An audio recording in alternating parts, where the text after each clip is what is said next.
Hello, my name is Ciara Keenan and I am the Associate Director of Cochrane Ireland.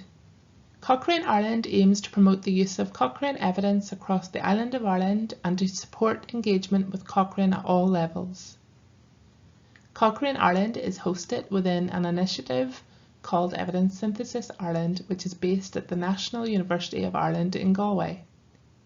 The aim of Evidence Synthesis Ireland is to make evidence syntheses more usable in every sense of the word, better designed, conducted and reported, more usable for decision makers and more usable within healthcare policy and clinical practice decision making across the island of Ireland and beyond. During the presentation, I will keep information shared quite general and not assume that anyone is undertaking an evidence synthesis. I will provide effective searching tips that should be useful to anyone wishing to search and evaluate the available literature in your given subject or topic area. So, these are the 5 topics I will cover here today. Topic 1 is using the PICO framework to define the question and create the search. Topic 2 is how to choose the databases. Topic 3 is what is the language of the database. Topic 4 is about grey literature, and Topic 5 is how best to organise and manage your search. I will spend a few minutes on each of these, but if you're left wanting to learn more, all these and more will be covered in the Meta Evidence blog. This blog can be accessed via www.meta-evidence.co.uk.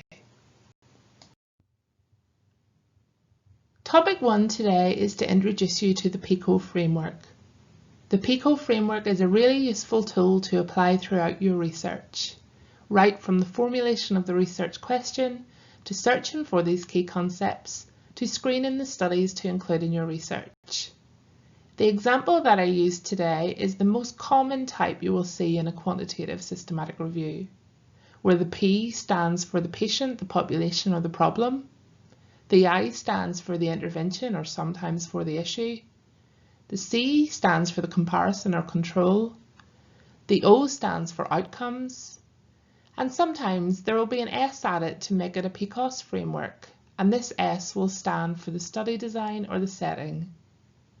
As you can see, there's a really brilliant thing about the PICO in that it is adaptable to your research question. For example, you can also add a T at the end to make a PICOT framework. This would allow the researcher to search for a concept related to timing. Next, I will show you an example of PICO being used to formulate the research question. This is an example of a group of researchers using the PICO framework to develop their research question. This is a Cochrane title and available in Cochrane reviews, and you can see that they've presented the key concepts to readers right up front in the title of the research. So from this title, I as the reader can see that the P stands for population, who are newborns with brain injury. The I stands for intervention, which is stem cell therapy. And the O stands for the outcomes, which are morbidity and mortality. It is usually important to point out here that you don't need to have all the elements of the PICO included in the research question. Next, I will show you how PICO is useful beyond formulating the research question and is also extremely useful for creating the search. Here is an example of PICO in action using the Medline database on the Ovid platform. I have made up this PICO for demonstration purposes today, but let's pretend that I am a researcher who is interested in the literature base, which is looking at oxygen therapy for babies who have brain injury. Concept 1 might contain all the terms which is related to my population of interest, infants. Concept 2 contains all the terms which are related to my intervention of interest, which is oxygen therapy. And Concept 3 contains all the terms related to my outcome of interest, which is brain injury. By combining these 3 topics of interest, population, interventions and outcomes, using the Boolean operator AND, we have reduced the number of papers we need to look through, but we are also increasing the chance that we are locating the most relevant papers. Combining these three concepts produces 181 hits, that is, titles returned. We could just search for two concepts, so we could look at the population infants and outcomes of brain injury, but that returns almost 14,000 papers in the same database, and many of those papers will be irrelevant.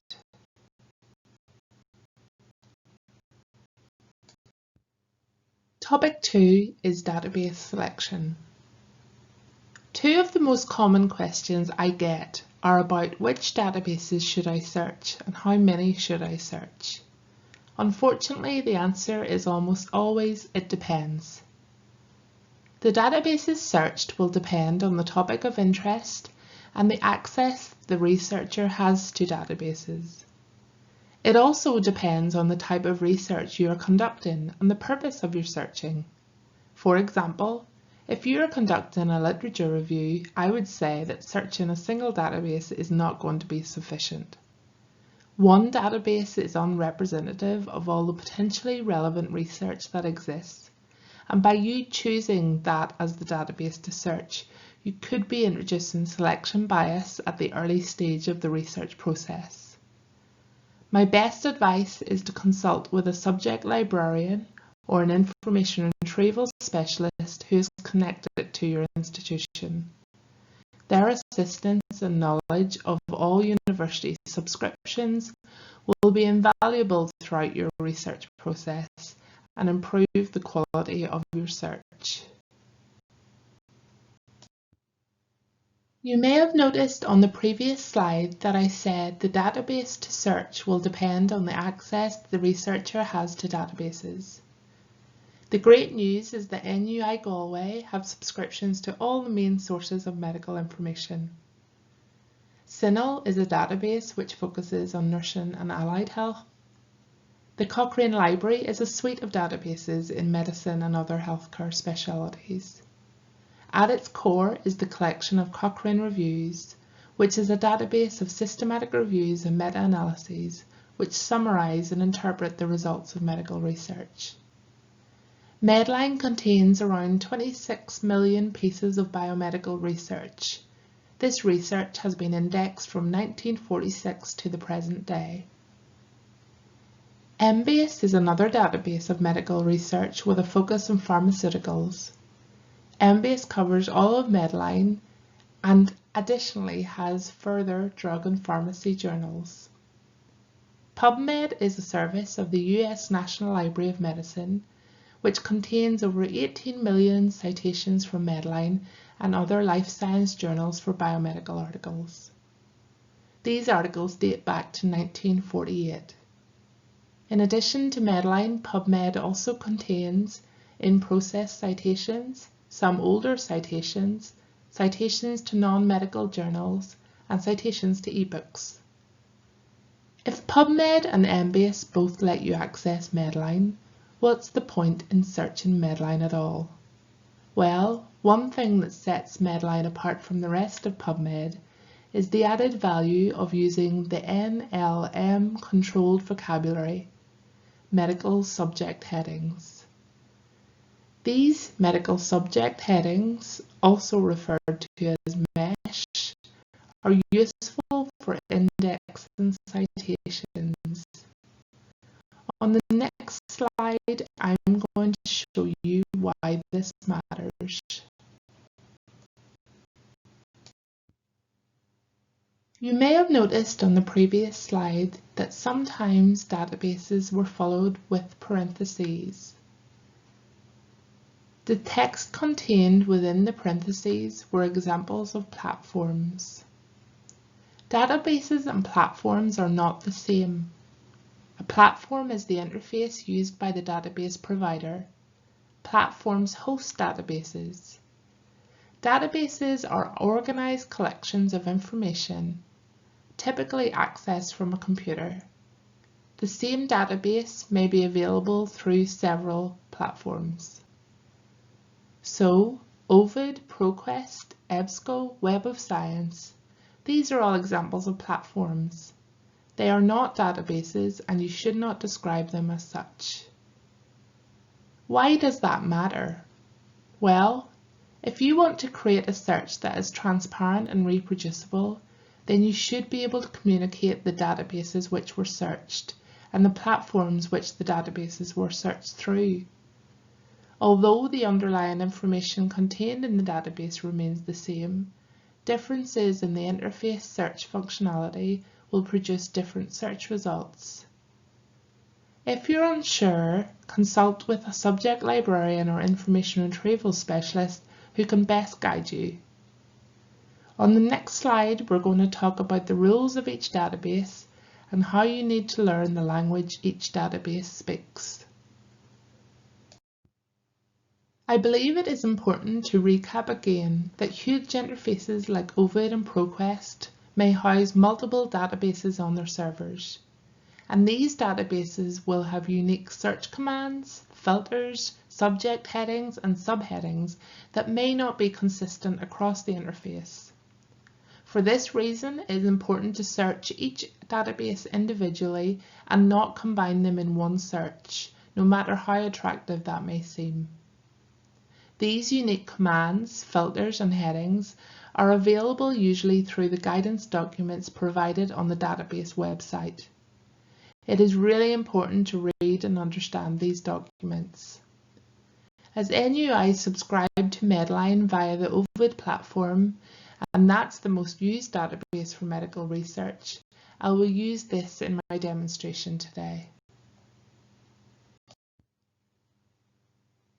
So using Medline via the Ovid platform as my example today, if you click Help, you will find important detail about the search functionality. This help file will also show you how to find the literature of interest, how to locate the full text, and how to export the study results. One important detail that you should also understand before searching Medline is which subject headings are available, and I will now show you an example of that. The part of the website where I have written the text infant is called the command line.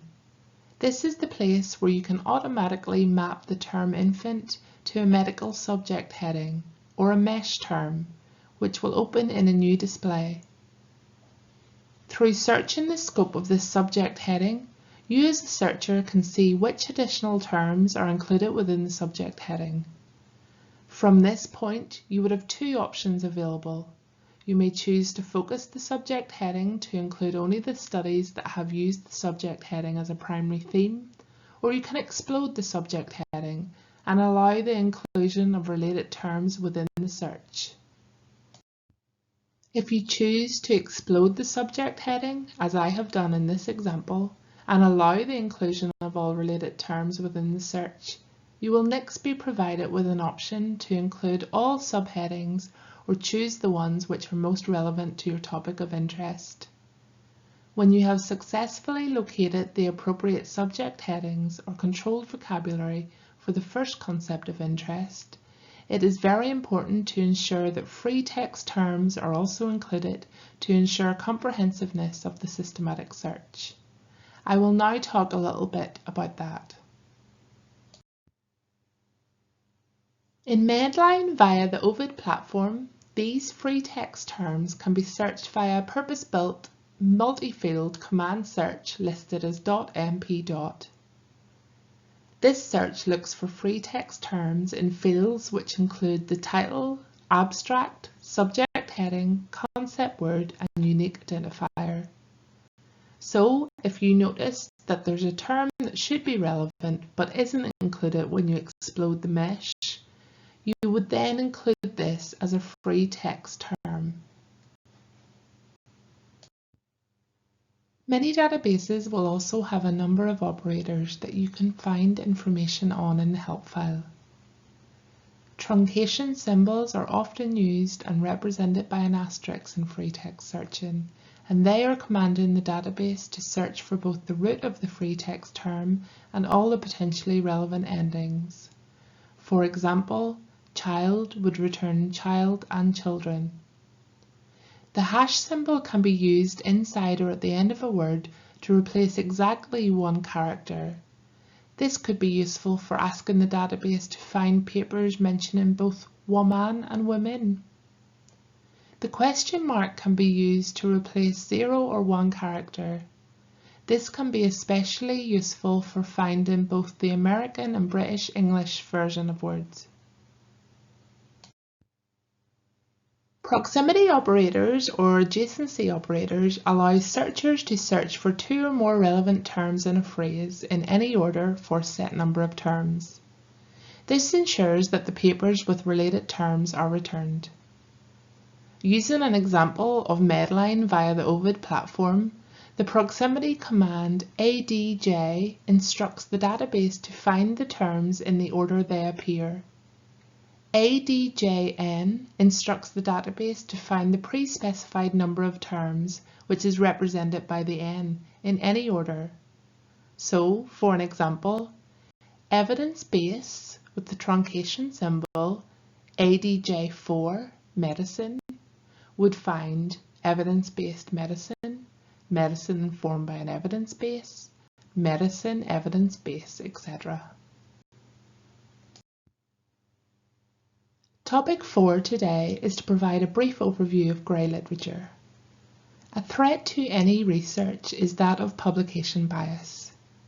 Publication bias arises from the decreased likelihood that studies which have a negative or insignificant result would ever be published, and therefore the studies which are available to you as the researcher will not be representative of all the studies which have been conducted on your topic of interest. Rosenthal describes this as, the journals are filled with the 5% of studies that show type 1 errors, while the file drawers back at the lab are filled with the 95% of studies that show non-significant, for example, p greater than 0.05 results. This inaccessible or hidden research is known as grey literature. Grey literature includes various types of research and information, including posters and presentations, trial registries, conference proceedings, dissertations and theses, privately funded research, publicly funded research, technical notes, reports, government documents and evaluations, working papers, and many more. It's basically anything that is not found in the traditional commercial databases. One way you can attempt to counteract publication bias in your research is through comprehensively searching the grey literature sources during information retrieval. Many libraries have done much of the hard work in developing institutional repositories or databases of grey literature. Visit your librarian or information retrieval specialist and ask them about this. They may be able to direct you to the grey literature collections that are available to you. The final topic I will cover today is bibliographic management. Some research, like a systematic review, will typically produce a large number of citations, often into the tens of thousands. Various types of bibliographic management software are available, and each will enable the review team to be diligent with storing, organizing, and citing the sources which have been used throughout your research. In my methodology of interest, which is a systematic review, it is useful to have some additional features that would allow my research team to import the references from various databases, share and export the references to other software, upload an original report alongside the reference, have compatibility with a word processor, and make it easy to deduplicate. I use EndNote for this work, but I've also heard great things about Zotero and C2V. I have some advice about storing your references in bibliographic management software. First, use the same software for all your research projects. This reduces duplication of effort because you will often use the same references throughout multiple projects. Second, as soon as you find an article that is interesting, add the reference to the software. This reduces risk of plagiarism and lost references later in the research process. Third, Read all the documentation which is associated with the software prior to adding the first reference. This will allow you to utilise all the features from the beginning and store references in the most organised way. Fourth, attempt to find the report associated with the reference and upload this to the software. Various software will have a window where you can access the report and make some notes to be stored for future use. Finally, use folders to organise your references. When I conduct a systematic review, I will usually have multiple folders related to the research report itself. So a folder for introduction, one for methods, one for results, and one for discussion. But I will also have another set of folders which is related to the systematic review, such as one for included studies and one for excluded studies. This was just a taster of searching and information retrieval that I have purposely kept broad today. However, if you're interested in more advanced methods of information retrieval for systematic reviews, please check out the Meta-Evidence blog or tweet to me using the handle @MetaEvidence. Thank you so much for your time today and good luck with your searching.